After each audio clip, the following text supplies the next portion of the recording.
We're here in the co-op in Limerick for the launch of the Munster League, and I'm joined here by James Moran Clare, selector.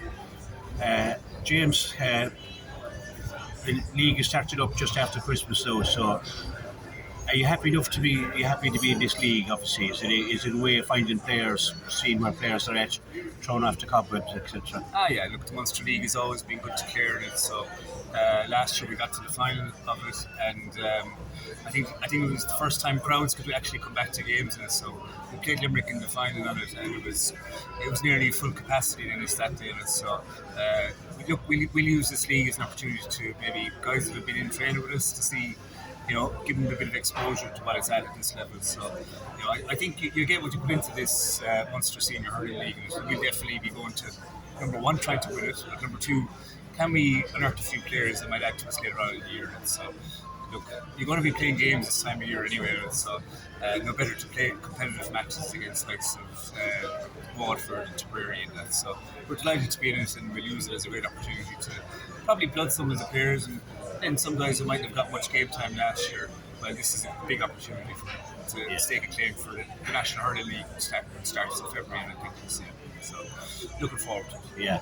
So it could have a bearing on maybe a player making an impact and then getting into the league and then continuing on into the championship. It could have a big bearing on some new player. Yeah, look, we played 30 players in the championship last year. I think Clare played more than any other team. Blooded more players than any other team in the Munster Championship last year. So look, if you're good enough and if you earn your right at training to get a place for the Munster Senior League, and if you're good enough to hold on to it, then there's no names on any jerseys, which we're clear at the moment. I think you saw that last year. That was pretty evident last year. And so if you're good enough to come in and you're ready for it and you take on the Munster League, well then you've earned your place for the National Hurling League, and if you perform there, well then naturally it leads on to the big one, which is Munster Senior Championship, that starts at the end of April. So it's a great opportunity. So, and these guys have been training for a couple of weeks now, so let's see what they can do. Yeah, exactly. Yeah. Then once this competition is over, then you're straight into the league. Once that league is over, you can come fast and take as well, and then you're right into the championship split season, obviously. Look, we found last year it rolls from one onto the other very quickly. So we made the Munster Senior League last year. A couple of weeks later, we were out against Cork, and then it was nearly not every week, just every second week you were in action. So and then when it comes to the round robin and Munster Championship, you don't have time to breathe during that. It's probably we wouldn't be doing much training even during that. It's just mainly about recovery and getting maybe a night or two in, just prepare for the opposition, and then you're off. So it's rapid fire after Christmas, Nicholas. So, and that's why it's important for guys that are training now to really stake a claim in this Munster Senior Hurling League and say, look, put my hand up, I'm ready for this, because it's after that you don't get much chance to actually stop up and try and get fit or try and work on things you want to work on, because it's game after game. And it's kind of getting into a place where you can go out and play the Munster Championship. Like we're here in Limerick in the home of the All-Ireland champions, 3-time All-Ireland champions, 3 in a row, magnificent achievement by your home county. Yeah. To be ready, the Munster final, this was the best game of the year, undoubtedly. Yeah. You've got to get back to that pitch again, as you said, maybe add a little something else to it, that's what you're aiming for. Yeah, look, and there's no doubt Limerick have proven year on year that they don't stand still. So Limerick that we come up against this year will have moved on another step or two from where they left off at the end of this year in July and such. So I think they've set the bar. It's up to everybody else and to move with it. So what I find with the intercounty hurling, if you stand still, you're not really standing still. You're falling behind, because the Limericks, you've Cork, you've Tip this year coming back again, rejuvenated. Their first game is in us, so it's the Munster Championship is dog eat dog. That's the way it is, but that's what you sign up for. That's what we want to see. You're year 4 now, James, of the management. There's a lot of new managements in this year. I think you're on yourselves in Limerick, in Munster anyway, are the same managers again. Yeah. I mean, is there that bit of comfort there now that you kind of know the players that bit better, and you know the structure and the system really?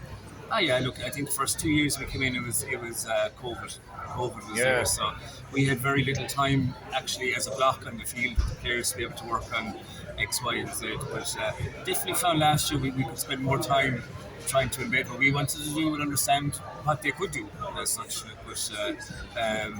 So year 4 is a big year for us now. And where look, we've been building, we've always been building, and even this year we've added Aidan O'Brien to our S&C. We have some other new people in the background as well that hopefully will help us to move on another notch or two. But going back to the management, we have a new management in Cork, we have a new management in Tip, we have a new management in Waterford. But most of those new managers have been around the block as well, so they're not coming in green. They know what it's about. The addition of Adrian O'Brien, were you getting lonely as a Limerick man and a Clare management that you needed another man inside? I think he likes Clare. He seems to like Clare. Yeah. And he's a couple of championships won at Ballyea and such. And so a really good guy in it, very progressive. What I see, he's really committed to the task in hand in it, and he's not just there to do a job, he's there to do a really good job. I can see that in Adrian already as such. And anywhere he's gone, he's been at the bars in Cork, and he's always added to where he's been as such. So I definitely can see for the first few sessions we've had with Adrian, there's a great energy about him, and the players feed off that energy, and they seem to really like where he's going and what he's doing and what he's trying to do, because at the end of the day, every player at this level, they want to get better, they want to be given the tools to get better, and Adrian is someone who will provide that.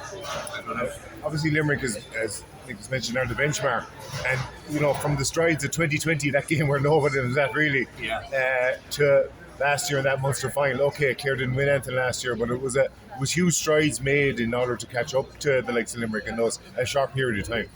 Look, and people say, Limerick, they are what they are as such. But as I said earlier on, that's where it's at, and that's why you sign up to this. Is you're trying to catch the best, and look, Limerick have proven over the last 3 years that they are the best in it. But I know we talk about the Munster final, but as a group and as a management group and as a group of players, we were delighted with maybe the games we played up along.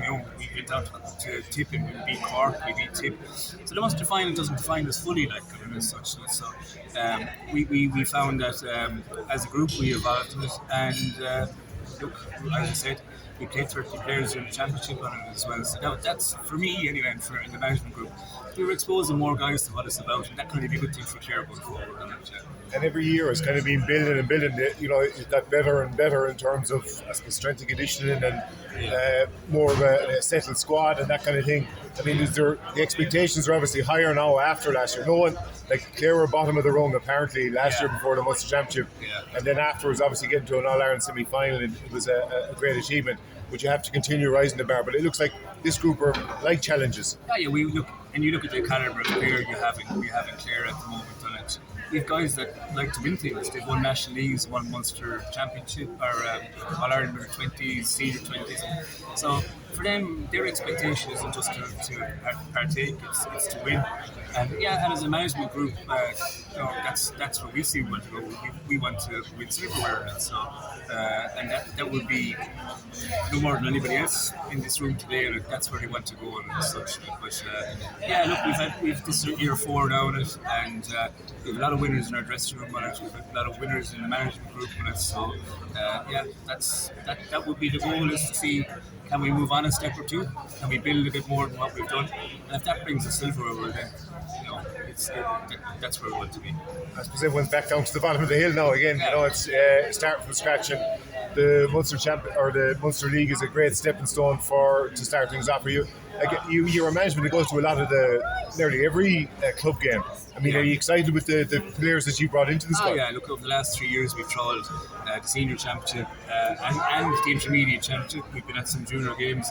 The Under 20 Championship, we've been at that. And so, look, we have a philosophy where no matter where you're from or what club you play for, if you're back of West Clare and you're good enough to play, we'll bring you in and have a look at you on it. So we feel that we've gone through, trawled as far as we can, and as everywhere we can go to see if we can get the players. But the other piece we look at is the college season as well. So for me, you have a lot of Clare lads playing in college. I see 7, 8 of them involved with the freshers on it, which is great. That was dominated by other counties, but I can see Clare, they're starting to come really good at the college level, and the work has been done underage in it as well.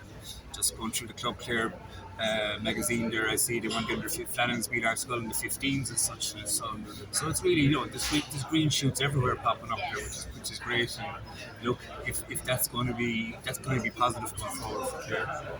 And I suppose, just on the Munster League itself, you'll have Waterford and Tip a lot of points to prove. They've new managements in. They've probably just underwhelmed last year, let's say, both of those. So it's a good test to start off with. Look, any day you plan a county jersey, be it from Cork or Clare or Tip, you go out to do your best under as such. You go out to stake a claim going forward. And so look, our first game is against Tip in a couple of weeks' time on it. So Tip being Tip in Tip. Maybe they hadn't as good a year as they would hoped under new management.